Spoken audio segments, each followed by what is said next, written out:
to the Middle East, where Israel is preparing a potential ground invasion of Gaza. Hundreds of Palestinians began fleeing northern Gaza today. This after Israel's military ordered 1.1 million people to leave their homes and head south. Richard Engel explains many say they have nowhere to go. The IDF calls for the evacuation of all civilians from Gaza City. Israel overnight warned more than 1 million Palestinians to evacuate their homes within 24 hours as it continues to attack the Gaza Strip and cut it off.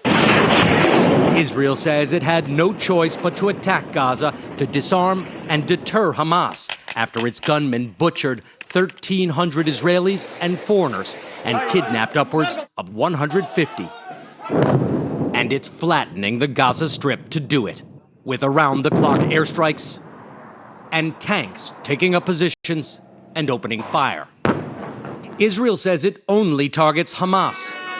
But what about the children? 40% of the 2 million Gazans are under 15.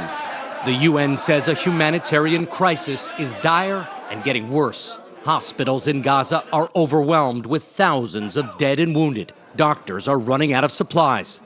And Israel has cut the power and water. As I'm speaking, there is bombing everywhere around the hospital. The building is shaking every minute or 2 minutes. I don't know if we are going to see another day. And I hope my family is okay. Israeli troops and heavy weapons are now ringing Gaza. A ground assault could come soon.